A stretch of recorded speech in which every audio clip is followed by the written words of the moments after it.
Okay, it's 3:15 and I think we should get started. Are you ready? Are you ready for an hour of Rust? Okay, perfect. Wonderful. Thank you for having me. Thank you for having me at the Magdeburger Developer Days. As I told you in my previous talk about .NET and native AOT, I've been to Magdeburg multiple times and I always enjoy visiting you in your beautiful city. But because of extensive traveling in the previous weeks and the upcoming weeks, I cannot visit you in person this year. So I will broadcast here from beautiful Linz. This is where I live. And we are going to talk about 60 minutes of Rust. I used the title why I think that every developer should learn a little bit, at least a little bit of Rust. And this is what we are going to do in the next 60 minutes. Don't expect me showing you some theory and slides about the possible areas of applications and why companies like Microsoft and Google and Meta and also on, they're all betting the farm on Rust. This talk will be about code. This is from a developer. I'm a developer. I have my digital CV here on the screen. This is from one developer to other developers who might not have taken a closer look at Rust, and you are asking themselves, is it worthwhile? Does it make sense? Is that something for me? And this is exactly what I would like to show you. Now, if you want to get in touch with me, you can always go to this website. As I told you, this is my digital business card, rainerstropek.me. That's just my name. And on the right lower corner, you see different social media platforms. The most important ones for me are LinkedIn and YouTube. LinkedIn, use it if you want to keep in touch with me. YouTube, if you want to take a look at what I do and watch some of my videos. And that's all I have to do, all I have to say for introduction. I would like to immediately get started and write some code together with you. Let's get started. So I assume that most of you have heard about Rust. It's a programming language, but also most of you haven't done a decent amount of Rust coding because otherwise you wouldn't be here. This is an introductional talk. If you have not written any Rust code before, perfect. If you have only done a tiny, teeny little bit of Rust development before, you are absolutely right here. So let's get started with a Rust application, and we start by using a tool called Cargo. Cargo is the project management and dependency management tool from Rust, and that's already a big news for many developers who come from the C and C++ world.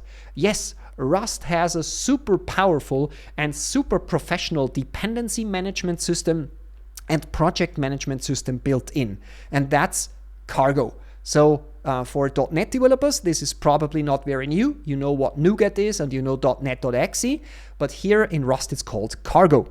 Let's create something new, and in my case, I want to build a chatbot. What else? I mean, we had a great, oh sorry, I did something wrong. Here. I just did a talk about C#, so immediately I used the wrong casing here. Let me fix that. Now it's the correct casing and open this up in Visual Studio Code.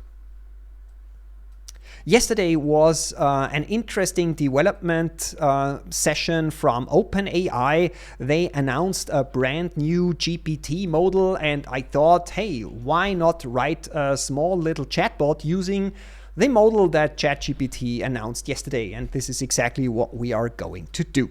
Okay, so that will be chatbots. Good.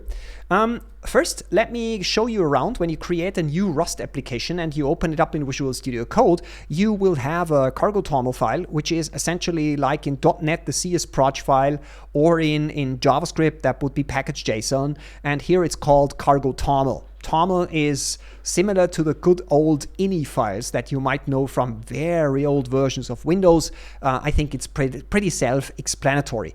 There is a lot going on in these toml files. It's really, really powerful. I cannot tell you all the details here because I only have 60 minutes for now. We just understand if we want to depend on something, we have to write it exactly here.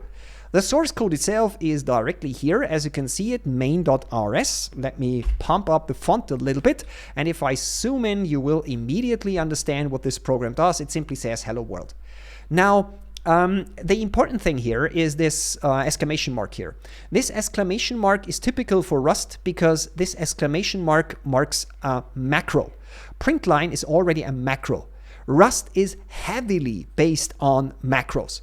Now, some of you might have been in my previous talk about C# and native AOT. And there I told you that in C# you have something that is called a source generator, which is primarily used to replace runtime reflection with compile time generated metadata. And in many cases, Rust also uses macros in order to generate code. So if you come from the C# world and you ask yourself, why does Rust need macros? My answer is, why does C# need source generators? Primarily because of the same result. Sometimes you are simply lazy as developers and you don't want to write code, but generate code. And sometimes you don't want to use reflection. In Rust, you don't have reflection. Therefore, we need a lot of macros. Okay, so whenever you see this exclamation mark at the end of a statement or a function, this is essentially a macro. You will see more macros going on over the course of this demo. Now, the next thing, I told you that we want to build a chatbot together, and the chatbot needs to send HTTP requests. HTTP requests are I/O, input-output. If we do I/O, input-output, we need asynchronous coding.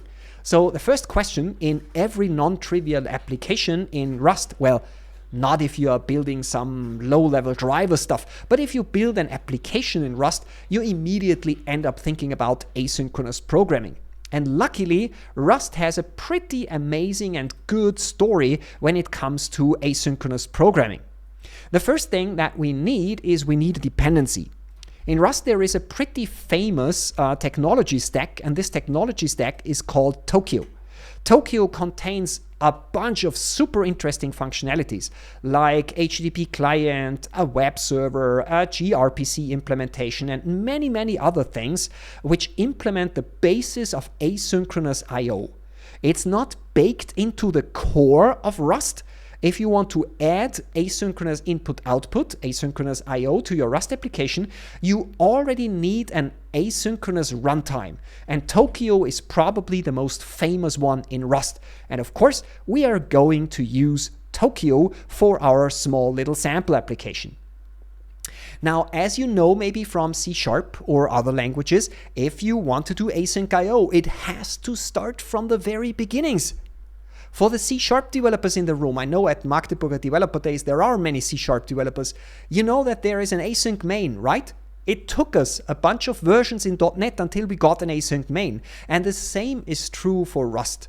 Rust also supports an async main. So we can essentially write async here in front, but this will not compile. I immediately get an error because async main is not something that the Rust compiler understands. We need to wrap something around this asynchronous main function.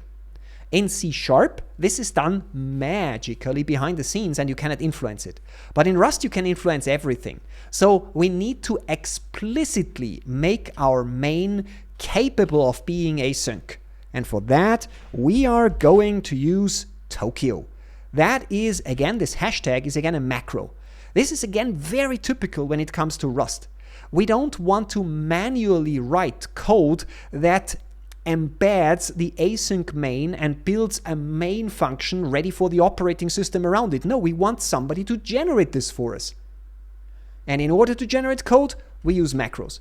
These are the two ways of writing macros in Rust. Either the hashtag around a function, for instance, or a struct, or a trait, or something like this, or this exclamation mark here after a method name.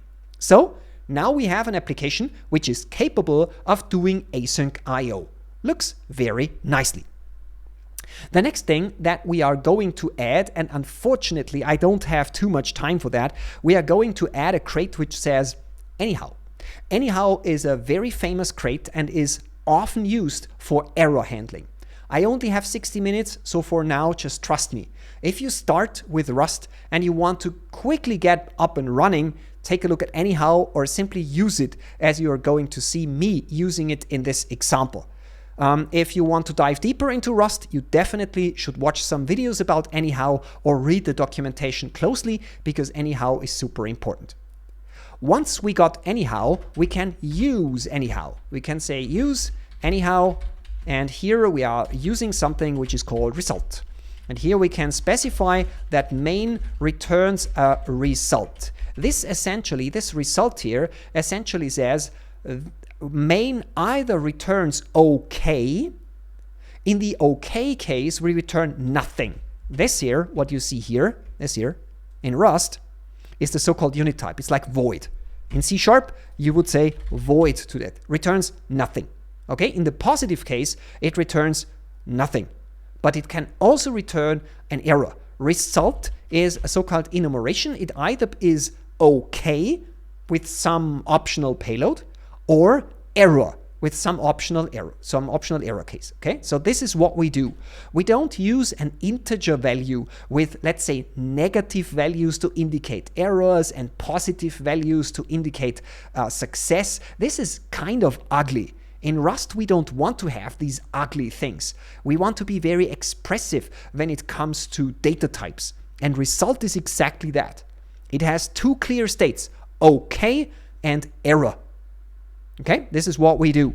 And if we want to return OK, we simply say OK with nothing. This here is the nothing, right? Let's say return here. The next thing that we see here is that the line that I wrote here in Rust is very untypical. We shouldn't do that. In Rust, you simply get rid of the return statement and you remove the semicolon in the last line of the method. If you remove the semicolon in the last line of the method, you are essentially turning this line from a statement into an expression. And this expression, OK with no payload, is now the return expression for this function. You see this very, very frequently. And you will see later on in this demo that this is really a fundamental cornerstone of Rust. So remember one thing from this talk. If you are new into Rust, for now, forget the return statement. It still is used rarely, but in most cases, the last line simply doesn't have a semicolon, and that's it. And now we can already run our program. We can run it. Everything should be fine. We should be ready to use asynchronous IO, and it should print hello world on the screen. Here you see, hello world, everything is fine, good. Very simple to get started. Now, inside of our main method, I would like to build, as I told you, a chatbot, and I don't want to use a fancy WebSocket, whatever website. I want to build something which is very, very simple. I simply want to build a socket-based application where I can use Telnet in order to connect to my nice little servers. And for that, I come up with two lines of code. These two lines of code, and I need to add an import statement here. Let me check out this code for you, because here you see again some beautiful things when it comes to the Rust language. This is essentially the call of a method. Here, TCP listener, if I go here with Alt F12, you see this is a struct. And inside of this struct we have bind, and bind is a method. And in this case, it's a static method. So essentially, we are binding our application to localhost port 8080. But this bind method obviously is asynchronous IO. And do you see the beauty of async await here? This might not be super impressive for the JavaScript or C# developers in the room, but the C developers, you should be out of your mind when you see something like this. It's really as simple as that. You simply write .await at the end of this method, and this triggers the asynchronous IO. This gives Tokio control, and Tokio makes sure that all the magic is happening.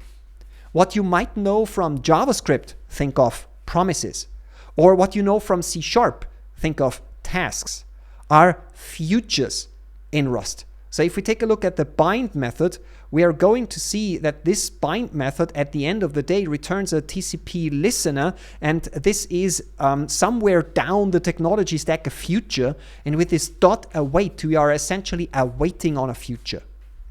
The syntax is different from JavaScript and C#. In JavaScript and C#, you would write the await statement here at the beginning.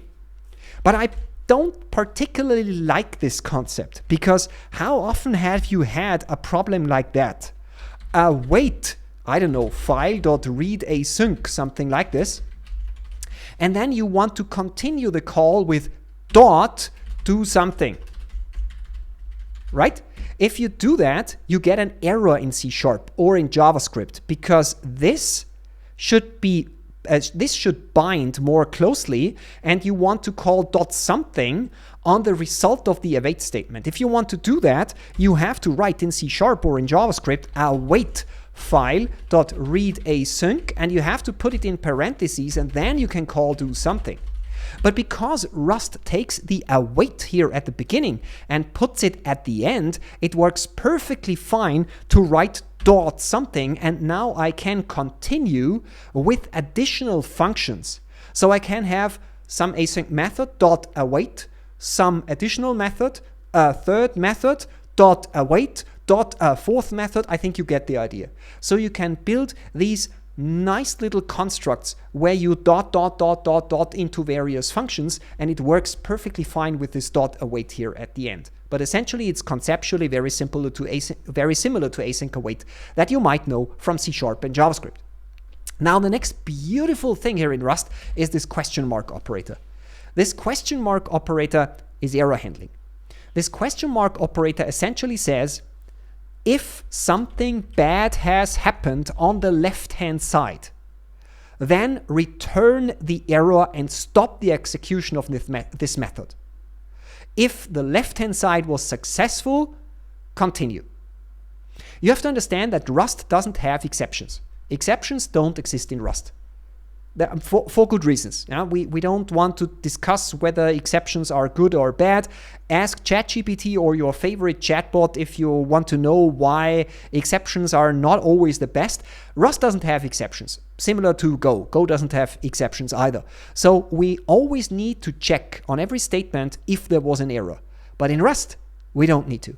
We simply write the question mark operator on methods that can return an error, and that will automatically generate behind the scenes the if statement, which will return the error if there was an error. Okay? Beautiful. Now we just print something on the screen, server running, everything good. We are not doing anything with the listener variable currently. We can remove this warning by writing an underscore here at the beginning, and our socket server should already look pretty nicely, I would say.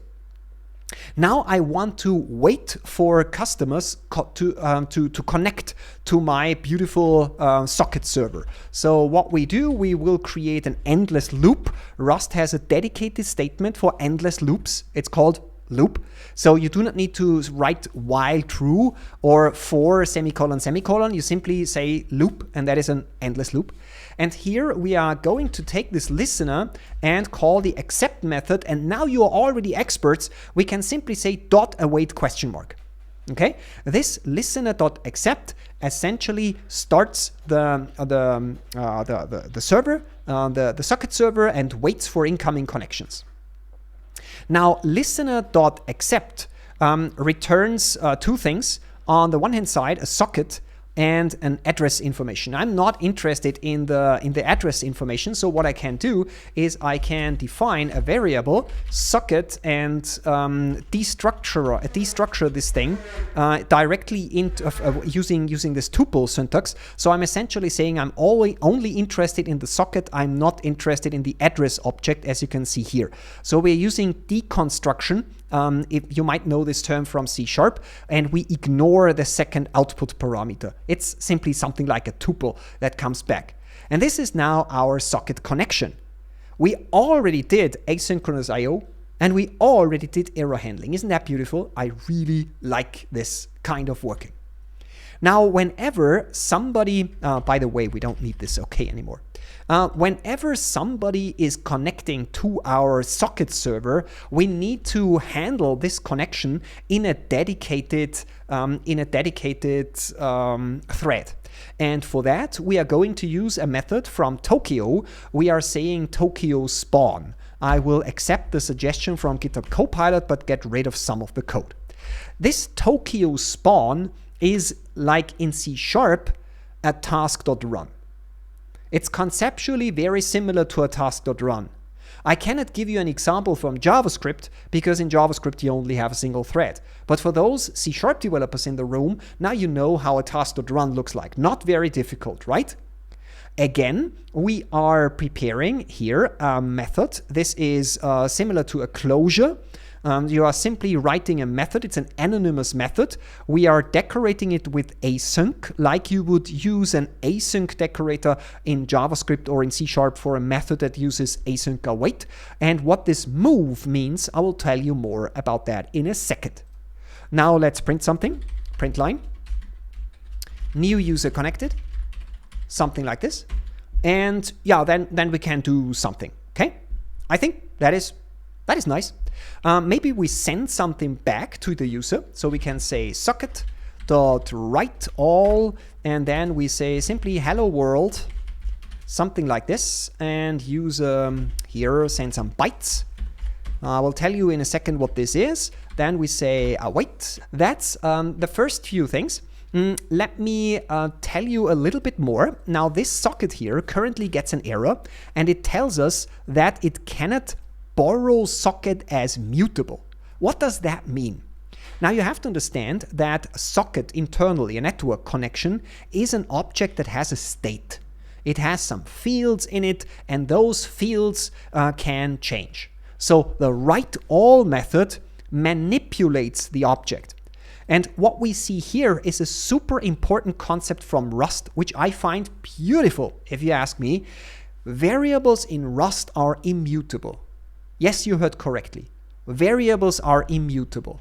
So if you say something like let x equals 5, x equals 6, this doesn't work because x is immutable. If you want a variable to be mutable, you have to explicitly declare it as mutable. So it's the other way around in C#.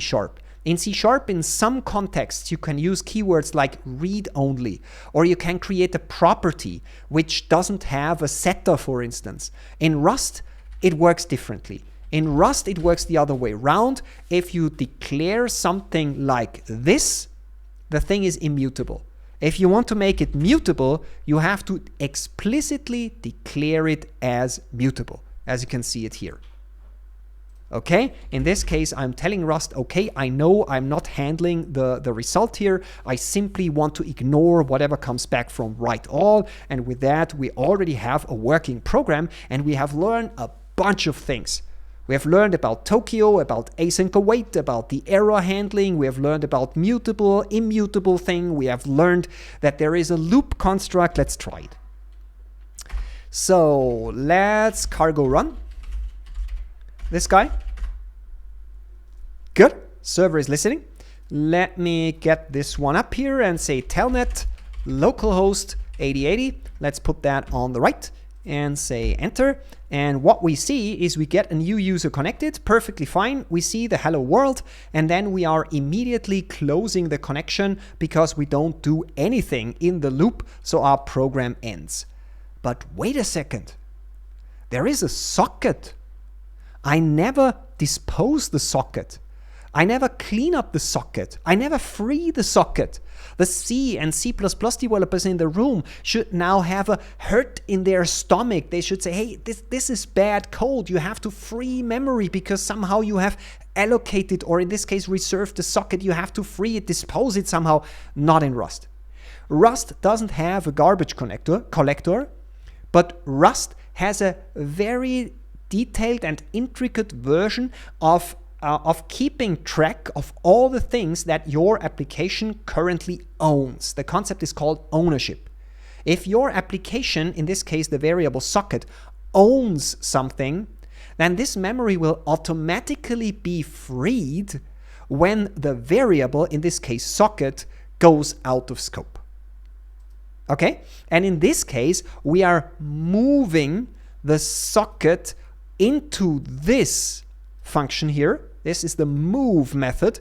It captures the socket variable, and therefore the socket variable goes out of scope exactly here, and therefore socket is automatically cleaned up. So the magic thing in Rust is that it is a memory safe platform, which makes sure that you never have memory leaks, which makes sure that you never have errors like use after free.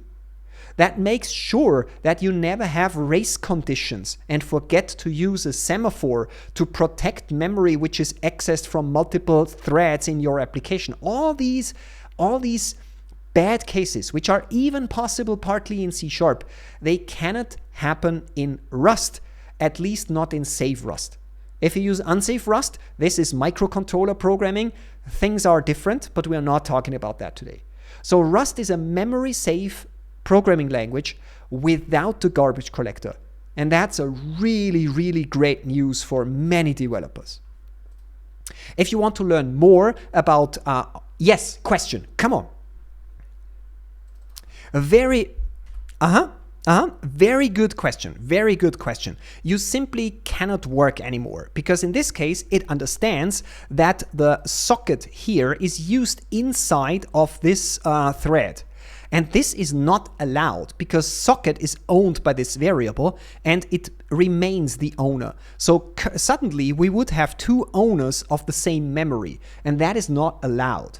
Ownership must be moved, in this case, to a new owner, and that is this guy here.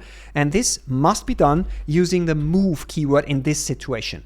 There are other situations where you do it differently, but for now, this is what it is. I think this is what you expected, right? No, if I can live with a warning, I can simply do it like that. But I dislike warnings. You see here the warning. Rust tells me, hey, Rainer, this might lead to an error. It returns the famous result. You have seen the result here. You have seen the error handling here. And in this case, I wanted to ignore this error.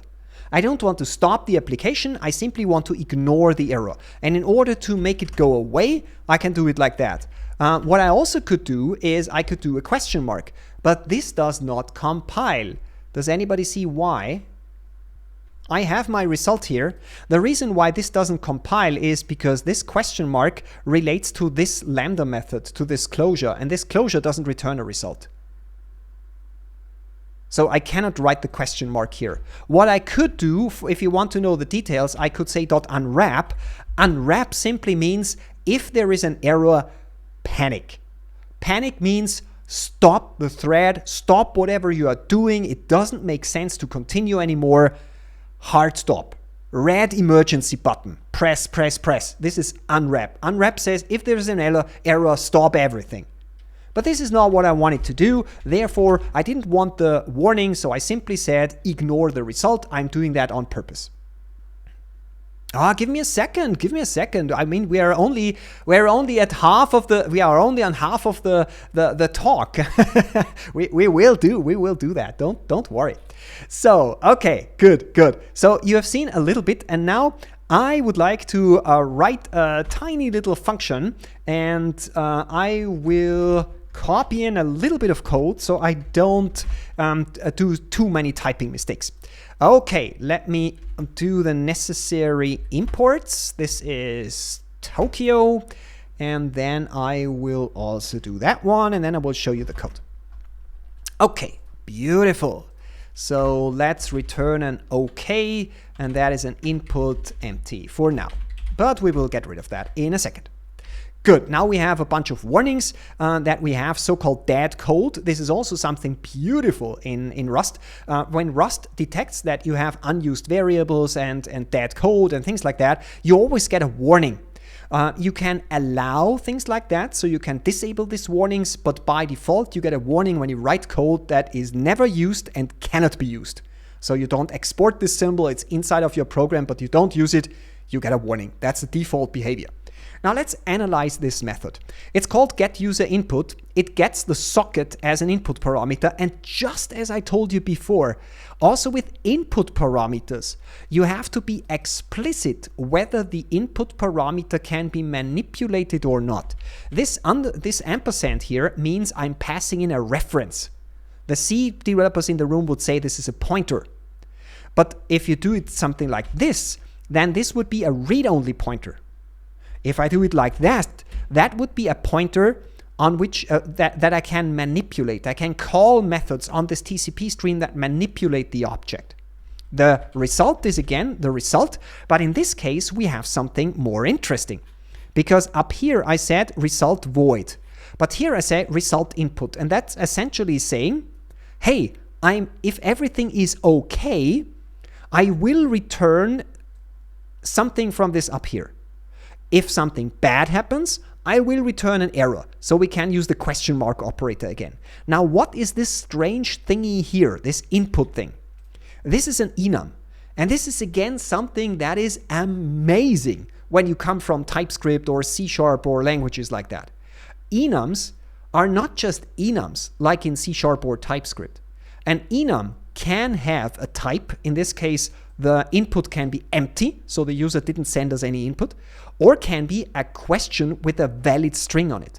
So certain types of this enumeration can have parameters. So if the result is empty, there is no string. But if the result is a question, the string, which is the question, is the argument. And I can, of course, add additional things here. I could say whatever gives a parameter of type customer. No, here. Whatever. And I can say anything else gets, I don't know, invoice, something like this. I think you get the idea, right? Yeah.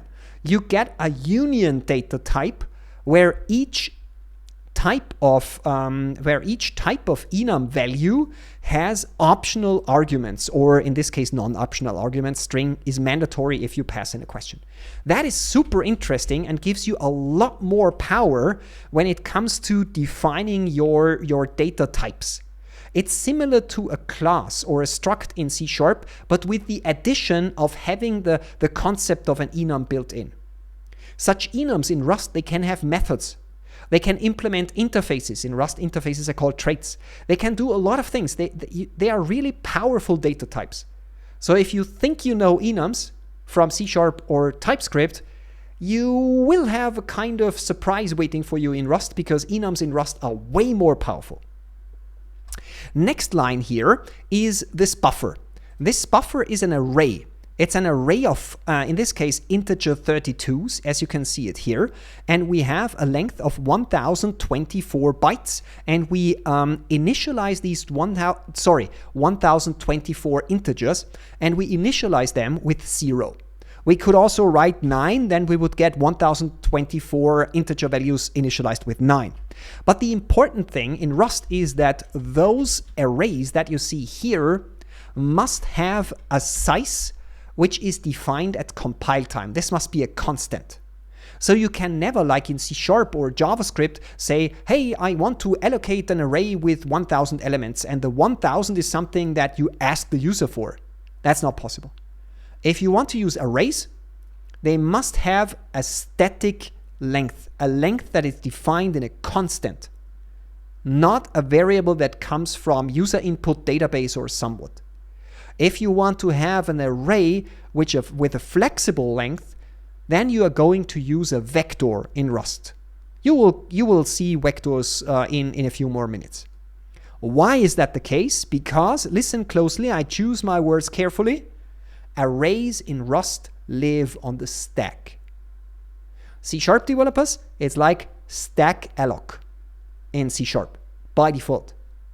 If you create a vector, if your array lives on the heap, then you use a vector. But this is living on the stack. Okay? And this is the reason why it needs to have a static size, a constant size. That is the better thing. Okay, so with that, let's do a method call. Let's do a method call. Let's get rid of that one, and let's do a method call. Now, this thingy here is going to use the socket, read from the socket, waits for user input essentially, and then it wraps around a timeout method. Let me import the necessary use statements here. This is this one, and this is imports the time, and now we are good. We read something from the socket. This is the user input, and we do a timeout of 30 seconds. So if the user doesn't type in anything within 30 seconds, we want to have an error. And here you again see the beauty of the await operator, which is asynchronous IO. It is possible because we have async, and the question mark operator, which immediately returns if something goes wrong. Okay? Beautiful. Now we want to handle whatever comes back. What could come back? Well, the result of this socket.read method could be either OK or error. Let me show you how we deal with that. We say match, and then we write the different options that we have here. We can either say OK, then we get the number of bytes which were read. Let's put it like that. And we can say we have an error, which gives me the error, and then we can do something with that. Let's put it, for instance, like that. And at the end, we will say OK and input empty to get rid of the warning. So let's analyze this statement. Match is a super, super important statement when it comes to Rust development. And this is, again, a beautiful construct in the Rust language. It's similar to switch in TypeScript or C#, but way more powerful and much more robust. Let me describe why. The result of this operation, socket.read, is either OK if the socket could read some bytes, or it is an error if, for instance, the connection was terminated. Okay, this is what we see. Imagine that you forget one of these hands here. You simply forget that an error could happen. Whenever you use the match statement, Rust forces you to completely define all the possible cases. In this case, the arm error something is not covered. You forgot to add an additional arm. Imagine what C# says in a switch statement when you simply forget something, forget a value that is possible in your list of possible values. You simply get nothing, no warning, no error, nothing. But Rust doesn't allow you that. Rust says you always have to handle everything that might come back from this method that you call here in the match statement. Of course, you can do something like this. This is possible. This is the default case. This just says, whatever comes back, this is how I handle everything else. If you do that, match is fine. But if you don't do that, and in many cases you do exactly that, you are forced to add all the necessary cases. Okay? So the match statement is super important. Imagine that you call a method from a colleague, and this method can return back an enum with 3 different values. Value 1, value 2, value 3. Everything is good. Now your colleague later on adds a 4th option. He doesn't tell you, he simply adds a 4th option to the enum. What will happen to your code? It will break. It will not silently not handle option 4. It will break because Rust forces you to add a handling of the 4th variant that your colleague just added. And that is super important when it comes to robust software. Okay? Super important concept. Now, let me copy in the entire method.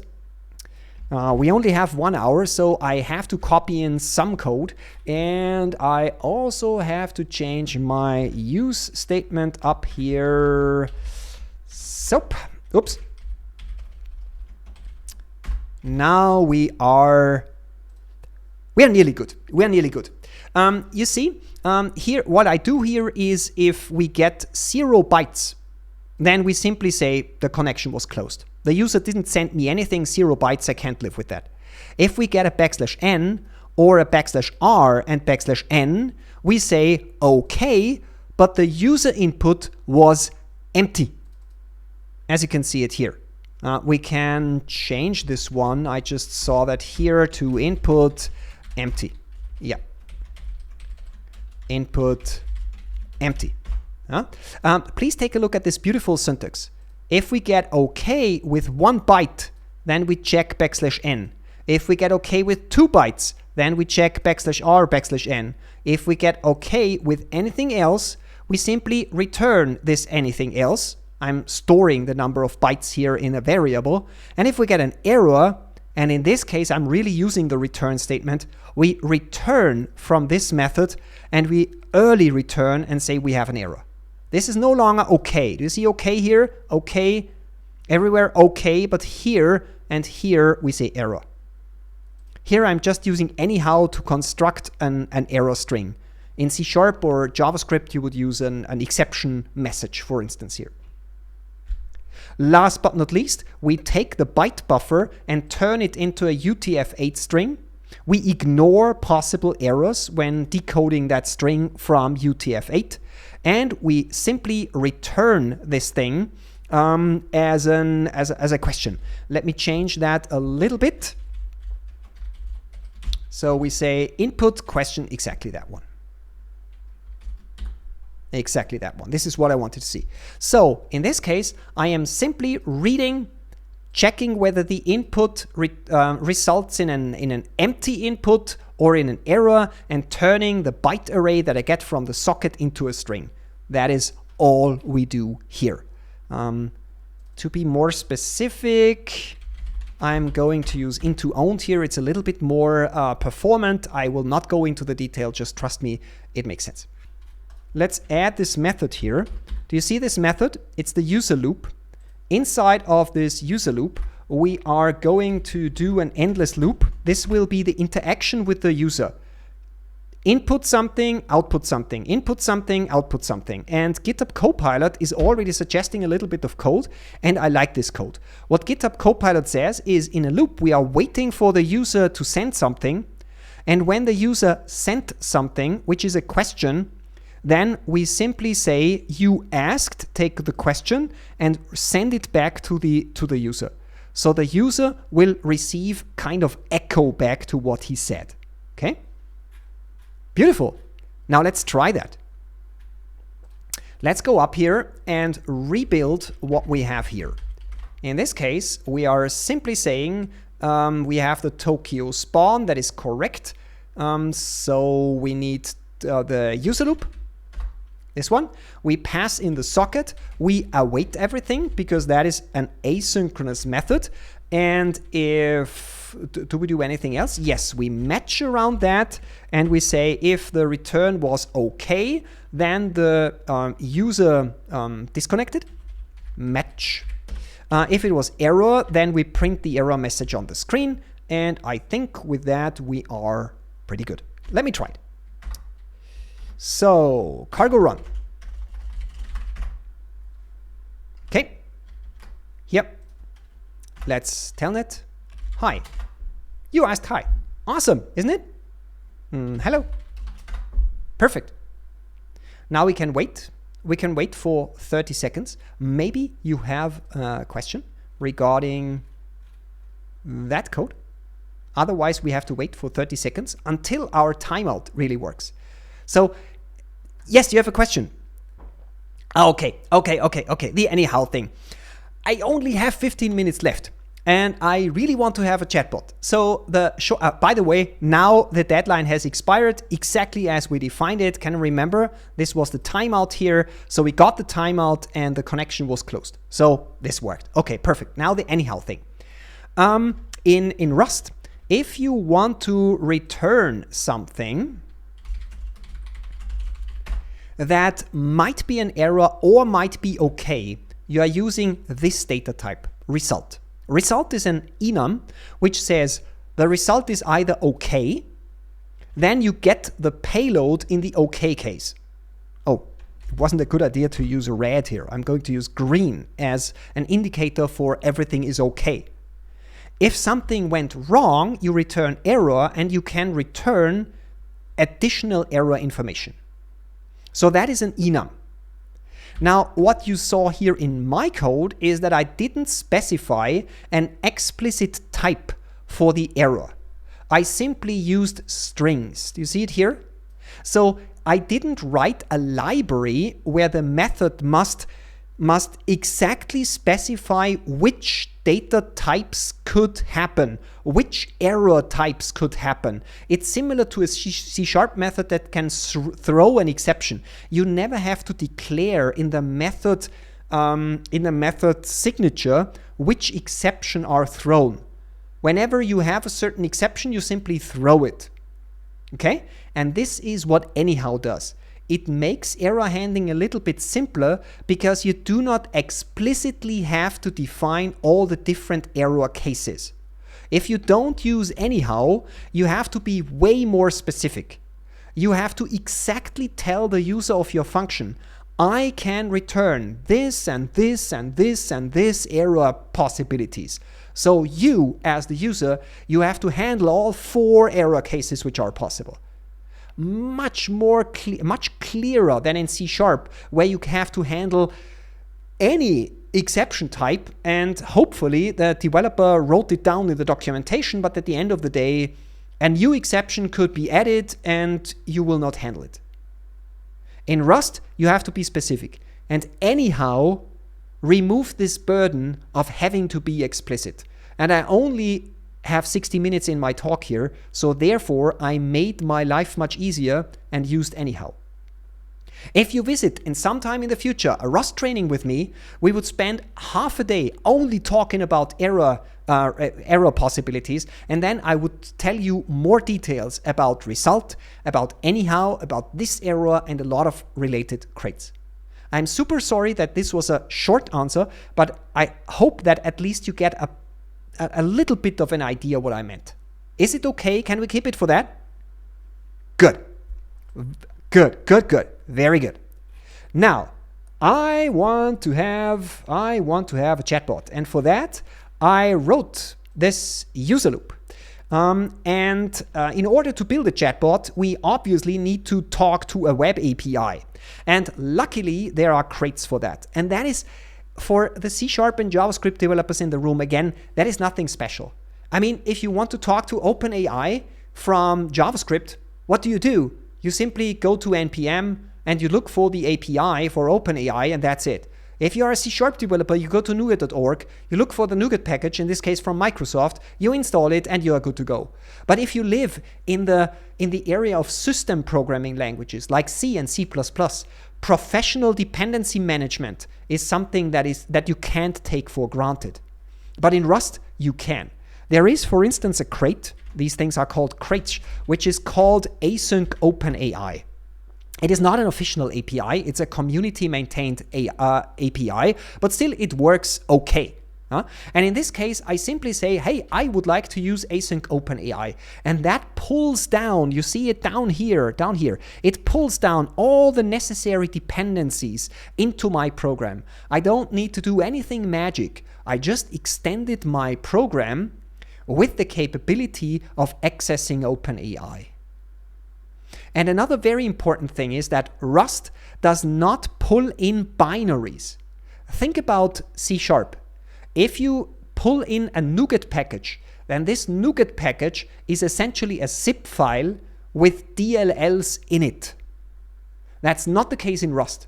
In Rust, if you refer to a dependency, you are pulling in the entire source code of the package. And the Rust compiler will compile your program as a whole. It will compile all your dependencies from scratch. That gives it a lot of power when it comes to optimizations and things like that. So you do not have binary dependencies in Rust. That's similar to what Go has, for instance. Go works very similarly. So this is why I chose this example, so I could talk at least a few minutes about dependency management and how Rust handles this dependency management.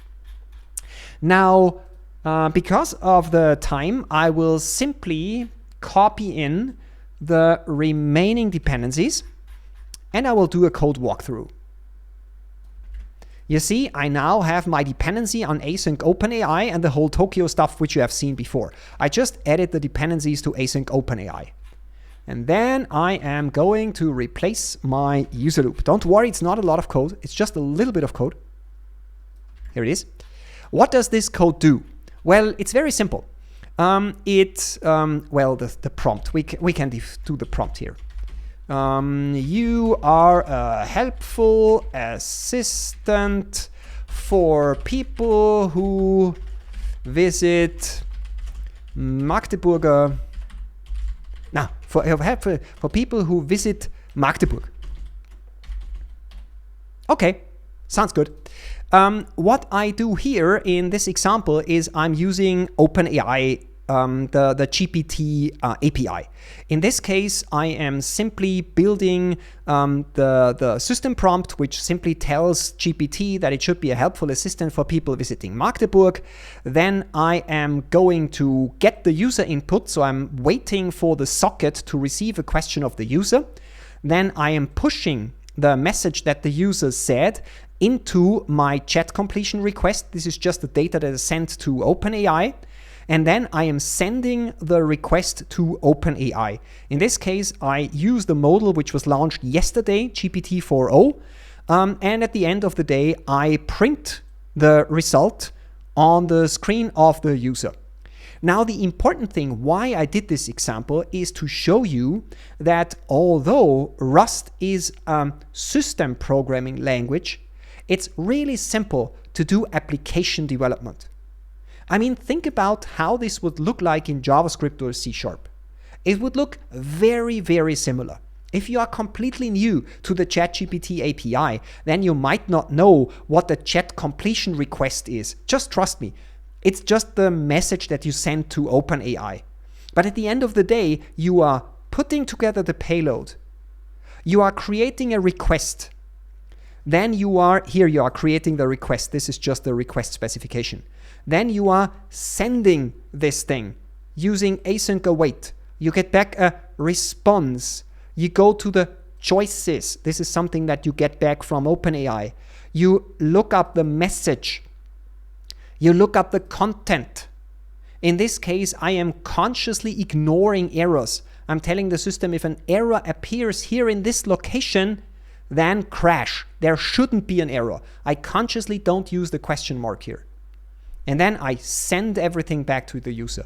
Well, essentially what I could do here is I could use the question mark here because in this case, I would really like to have some error handling.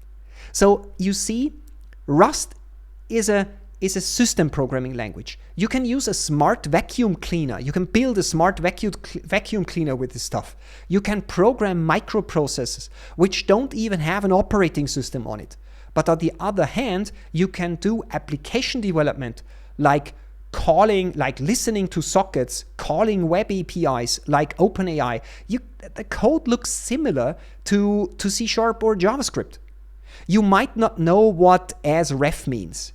You might not be completely familiar with unwrap. Okay, you are just 60 minutes in your Rust career. Believe me, it makes sense what I do here. But at the end of the day, if you understand the basics, this code is not super complicated. It's really just, 10 lines of code pumped up with the font in a little bit more lines in the editor. So let's give it a try and let's try to run this thing. I have to move this away for a second because I need to set my API key and I don't want to show you my API key. So please bear with me for a second. So I entered the API key now, so we can say cargo run.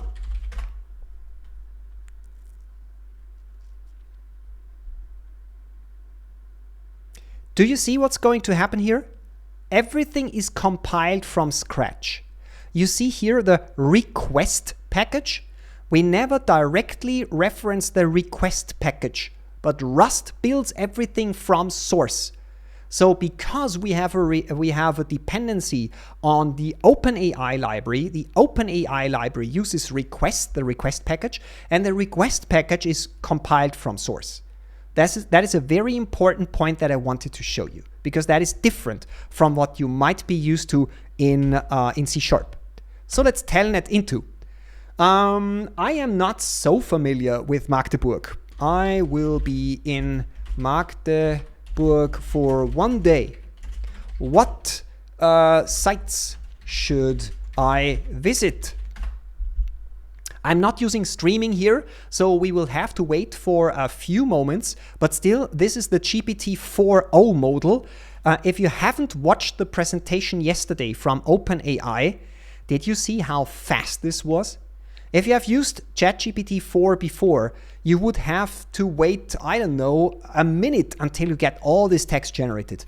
The 4o model, which was launched yesterday by OpenAI, is super, super powerful and very, very fast. So even such a long answer that you see here was generated within a few seconds. Does it make sense? Magdeburg Cathedral, Elbauen Park, and the Green Citadel. I hope this makes sense. I hope that ChatGPT did give us nice little sites and landmarks that we could visit. So this is essentially what I wanted you to see. My goal was to show you some concepts of Rust. Let me quickly repeat the most important takeaways from this session. Async programming with external libraries like Tokio. Tokio is a super important piece of technology for Rust development. You have seen the result for error handling. You have seen error handling with the question mark operator that you see here. Error propagation is the name of the operator. You have learned about the match statement. We took a look into background threads or tasks. In this case, we used Tokio spawn.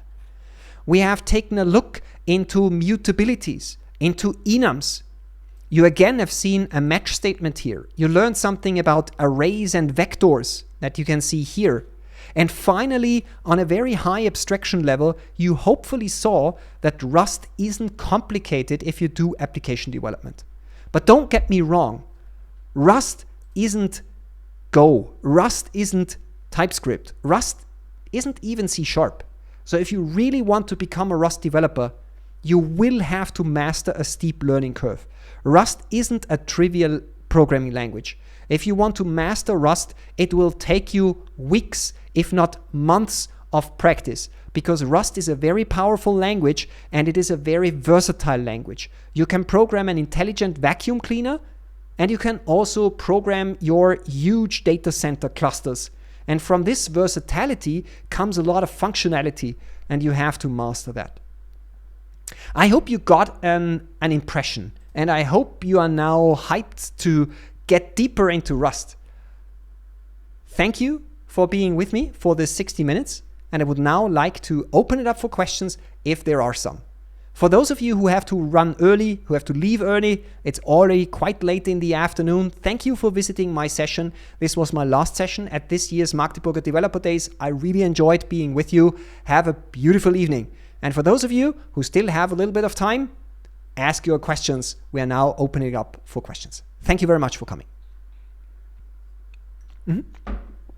Very good question. So imagine you are building a Rust library or a Rust algorithm which you want to keep private or which contains proprietary code or something like this. How can you publish that? The answer is, if you want to do that, you cannot publish it regularly as a Rust crate. In this case, what you have to do is you have to compile everything to libraries. So you can compile it to DLLs, you can compile it to SO files on Linux, you can compile it to a lib or something like this. And then you could, for instance, only expose a Rust wrapper around your natively compiled stuff. But the natively compiled stuff at the end of the day is similar to C or C++. Rust has a very strong interoperability story when it comes to C or C++. So at the end of the day, you take your Rust code, you compile it to a C library, a binary library. It doesn't matter if it's C. It's just a binary library, which is operating system and processor dependent. And then you ship that. And optionally, you can add a wrapper around it, which makes it easier to use. But the algorithm is compiled into the binary. That is one option. The second option, obviously, is to not ship it at all and offer your functionality as a service in the cloud. Does that answer your question? One thing that I didn't mention because of time constraints is WebAssembly. I think I already talked about WebAssembly at some point at Magdeburger Developer Days the last 2 years. I think WebAssembly is the coolest stuff besides AI that you can currently deal with. I think WebAssembly has such a huge potential for software development, and the language for WebAssembly is Rust. If Go was the language for containers, WebAssembly has Rust. So if you want to deal with WebAssembly, you definitely have to learn a little bit of Rust.